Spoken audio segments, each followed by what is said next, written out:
তো সেই তাদেরই মতো একজন নারী। আমি সাধারণ, একেবারেই সাধারণ, কিন্তু বলবো 5 মিনিটের একদম কম করেই বলবো, সবাইকে সম্মান জানিয়ে, শুভ নববর্ষ জানিয়ে শুধু বলবো, নারী হিসেবে আমি প্রতিটি নারীকেই বলবো, আমরা আমাদের আর জীবনের অপচয় করব না, জীবনের জয়গান গাইতে হবে আজ থেকে, এখন থেকে। বিশেষ করে যারা এদিকে রয়েছেন আমার বাম দিকে, যে সম্মাননীয় আমাদের রত্নগুলি আমাদের সঙ্গে রয়েছেন, তারাই দেখিয়ে দিয়েছেন জীবনের কি, মানে জীবন কত মূল্যবান, তাই না? এই জীবন লইয়া কি করিব এমন খেদ আমরা করব না আমাদের কাছে, বরং এটাই আমাদের মনে হোক, জীবন এত ছোট কেন এই ভুবনে।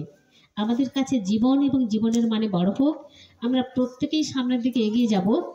যাদের আজকে বরণ করা হচ্ছে, আজকে আমি অধ্যাপিকা, এই কথাটা আমি বলতে চাই, আজকের দিনটা আমি কিন্তু আপনাদেরই মতো, আমি ধীবর কন্যা, মানে যাকে একেবারে ঘরোয়া ভাষায় বলে সত্যবতী, যার গায়ে থেকে এখনো মাছের গন্ধ বেরোয়। আমারও লড়াই আজকে থেকে, মানে কি বলবো, আনন্দে নাকি আমার স্মৃতি রোমন্থন করতে গিয়ে আমাকে অনেক কথা শুনতে হয়েছে আমার জাতপাত নিয়ে, এখনো শুনতে হয়। যখনও কোনো কাজে আমি কোনো অন্যায় প্রতিবাদ করি তো জন্মান্তর থাকে, এবং যদি আমি মানুষ হয়েই জন্মাই এরকম একটা রূপ নিয়ে, মানে মানে কি বলে, দুটো হাত দুটো পা এরকম যদি হয়ে আমি আসি, তাহলে ঈশ্বর যেন আমাকে আদিবাসী করেই জন্ম দেন। আমার ভীষণ ভালো লাগে, ভীষণ ভীষণ। আমার কি একটা অদ্ভুত, এটা এখানে বলেই বলছি তা নয়, বোধহয় মানে আমার বাড়িতে যারা যান তারা জানেন, আমার মেয়েকে সবসময় বলি, আমি কিন্তু আমার মেয়ের জন্য জামাই খুঁজবো একটি আদিবাসী ছেলে। আমার ভীষণ ভালো লাগে, মানে আমার বলবো না, মানে এটা চোখে জল চলে আসে আমার।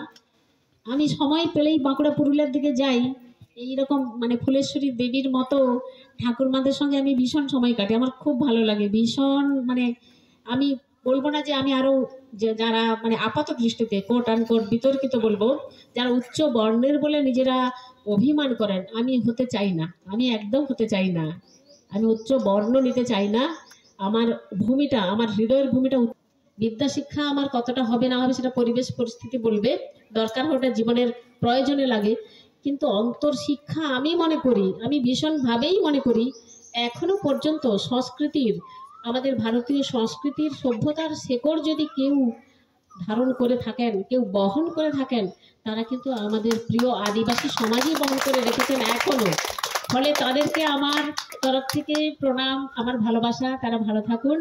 আমি বেশি কিছু বলবো না এখন, কারণ সভাপতি শেষে সাধারণত বলেন, কিন্তু তবু বলতে দিলেন, আপনাকে ধন্যবাদ। প্রত্যেককে আরেকবার আমি আমার সম্মান জানিয়ে আর ভালোবাসা জানিয়ে, আমার আদিবাসী যাতে হতে পারি জন্মান্তরে, আপনারা আশীর্বাদ করুন, আমার এই প্রার্থনা থাকলো আজকের দিনে।